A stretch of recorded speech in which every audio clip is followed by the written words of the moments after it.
உங்களுக்கெல்லாம் தெரியும், ரீசெண்டாக மீடியாவில் பார்த்துருப்பீங்க. ஏன்னா தமிழ்நாடு காங்கிரஸ் கமிட்டி ஊடக பிரிவு தலைவராக அப்பாயிண்ட் பண்ணியிருக்காங்க. ஸோ பொலிட்டிக்கலாக என்னோட வியூஸ் என்ன அப்படின்னு நீங்கள் ட்விட்டரில் ஃபாலோ பண்ணணும்னு நினச்சிங்க, @AnandS 1967 என்னை ஃபாலோ பண்ணுங்கள். என்னோட real original ID, Twitter ID for politics அதுதான். ஸோ பாலிட்டிக்ஸ் சம்மந்தப்பட்ட என்னோட எல்லா ஒப்பீனியன்ஸ், வியூஸ் எல்லாமே அதில் வரும். அதில் ஃபாலோ பண்ணுங்கள். நன்றி, வணக்கம்.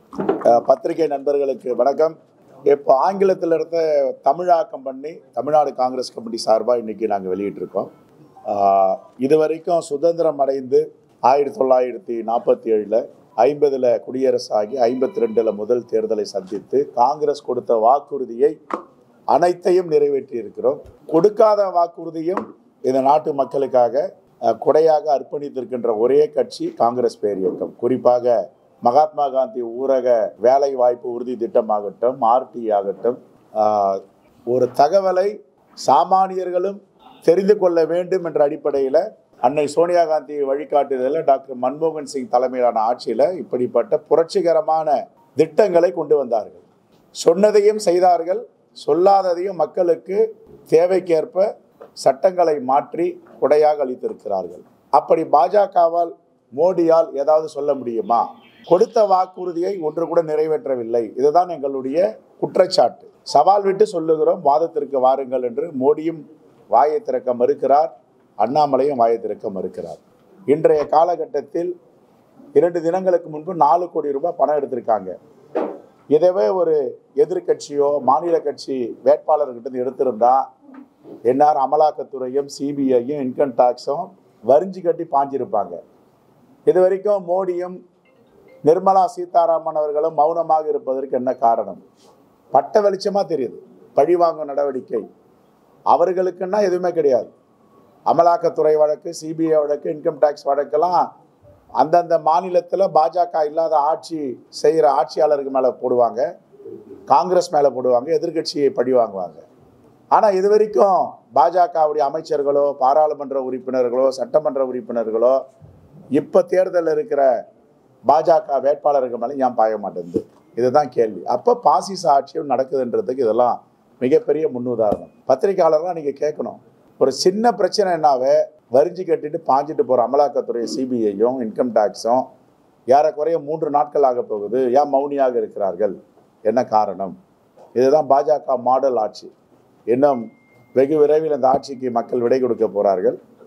நாங்கள் கொடுத்த வாக்குறுதியை காங்கிரஸ் பேரியக்கம் ஆட்சிக்கு வந்ததிலிருந்து நிறைவேற்றி இருக்கிறோம். இப்படி பாஜகவால் சொல்ல முடியுமா? வாஜ்பாய் அவர்கள் இந்திரா காந்தி அவர்களை பார்த்து துர்கா தேவி என்று கையெடுத்து கும்பிட்டார். அப்படிப்பட்ட தலைவர் சொல்லும் பொழுது அவருடைய வழித்தோன்றலாக இருக்கின்ற மோடி எதற்காக தேவையில்லாத குற்றச்சாட்டை வைக்கிறார்? இதுவும் மோடியுடைய மாடல் ஆட்சி. இப்போ சென்னையில் பரபரப்பாக ஒரு செய்தி போயிட்டுருக்கு.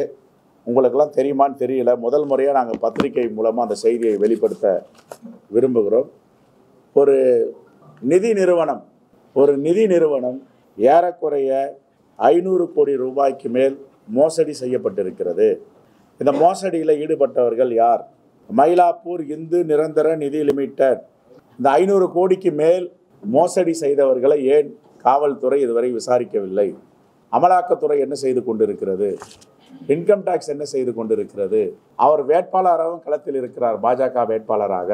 ஏன் இதை பற்றி வாய் திறக்க மாட்டேன்றார்? மோடியும் ஆகட்டும், அண்ணாமலை ஆகட்டும், இதை பற்றியெல்லாம் பேச வேண்டும். இன்னைக்கு அதில் பங்குதாரர்கள், டெபாசிட் செஞ்சவங்கள்லாம் நடு வீதியில் நிற்கிறாங்க. ஆகவே எங்களுடைய காங்கிரஸ் பேரியக்கத்தின் சட்டத்துறையை சார்ந்தவர்கள் புகார் அளிக்க போகிறார்கள். அந்த புகாரை எடுத்து தமிழ்நாடு அரசு காவல்துறை வழக்கு பதிவு செய்து விசாரிக்க வேண்டும்.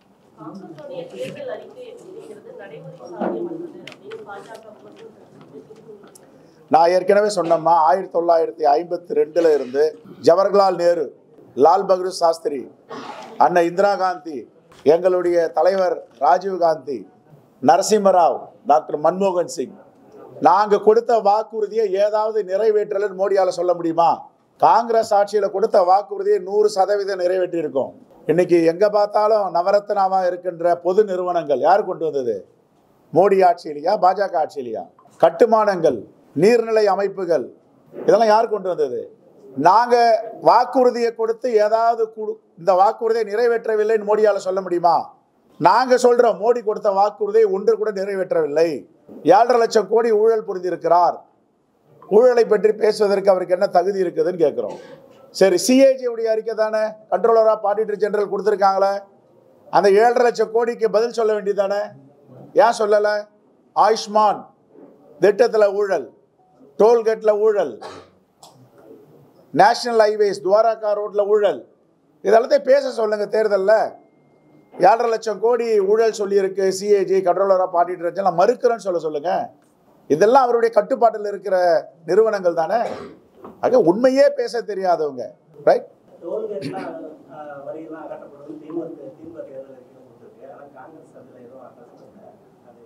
தொடர்ந்து எங்கள் தலைவர் ராகுல் காந்தி பேசி வருகிறார்.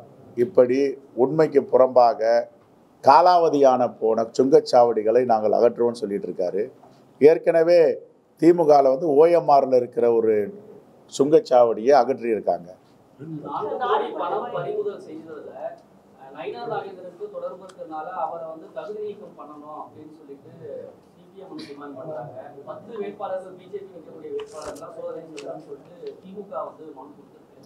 நாங்கள் ஏற்கனவே நேற்றுக்கு திருநெல்வேலியில் பத்திரிகையாளர் சந்திப்பில் சொன்னோம், பணமோ திருப்பி கொடுக்கப்படும், வழக்கம் இருக்காது, அமலாக்கத்துறையும் போகாது, இன்கம் டேக்ஸும் போகாது, சிபிஐயும் வேடிக்கை பார்ப்போம். ஏன்னா ஒரு பாஜக வேட்பாளர். இதுதான் மோடி மாடல் ஆட்சி. அவர்களுடைய வேட்பாளர், அவர்களுடைய ஆட்சி, அவருடைய அமைச்சர்கள், அவருடைய பார்லிமெண்ட் மெம்பர்ஸ், அவருடைய எம்எல்ஏன்னா வழக்கு கிடையாது. எல்லாம் வந்து வாஷிங் மிஷினில் க்ளீன் ஆகிட்டு வந்துடுவாங்க. கங்கையில் குளிச்ச புனிதவான்கள் தான் அவங்கெல்லாம். வேற யாராவது ஒரு சுயேட்சை ஒரு மாநில கட்சியில் அவர்களுக்கு எதிராக இருக்க கட்சி ஏதாவது ஒரு 10 லட்சம் எடுத்திருந்தா கூட நேரம் கடிச்சு குதறி இருப்பாங்க, வழக்கு போட்டிருப்பாங்க, சிறை பிடிச்சிருப்பாங்க. இதான் மோடி மாடல் ரூலிங்.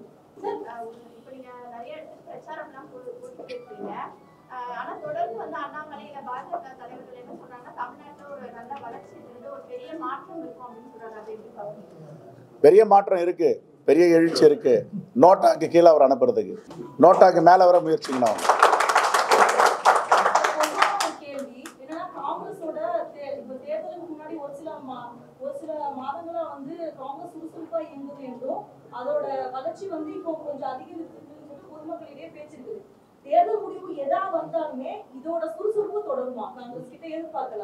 ஏங்க, காங்கிரஸ் பேர் இயக்கம் என்பது தேர்தலுக்கான இயக்கம் கிடையாது, இந்த மக்களுக்கான இயக்கம்.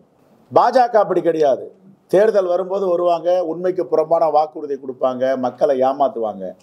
இந்த காங்கிரஸ் கட்டமைப்பு என்பது இந்த தேசத்தை பாதுகாப்பதும் வேற்றுமையில் ஒற்றுமை காண்பதும். பாஜகவுடைய ஐடியாலஜிக்கும் காங்கிரஸ் ஐடியாலஜிக்கும் ஏராளமான வித்தியாசம். மகாத்மா காந்தியடிகள் சொன்னது போல, இந்த நாட்டில் எவர் ஒருவர் பிறக்கிறாரோ, அவர் இஸ்லாமியர்களாக இருந்தாலும் சரி, கிறிஸ்தவராக இருந்தாலும் சரி, பார்சியாக இருந்தாலும் சரி, புத்திஸ்டாக இருந்தாலும் சரி, சீக்கியராக இருந்தாலும் சரி, இந்துக்களாக இருந்தாலும் சரி, எல்லோருக்கும் சம உரிமை. ஆனால் இப்படி பாஜகவில் சம உரிமைன்னு சொல்ல முடியுமா? சமத்துவத்தை நேசிக்காத கட்சி தான் பாஜக. அதோடைய குருநாதர்கள் தான் RSS உடைய இயக்க தலைவர்கள். அதனால மக்களுக்கான இயக்கம், மக்களுக்கான கட்சி பாஜகன்னு சொல்ல முடியாது. அதோடைய சித்தாந்தம் வந்து பிரிவினைவாதம், பிரித்தாளு கொள்கை, ஒரே நாடு, ஒரே தேர்தல், ஒரே அதிபர், ஒரே மொழி.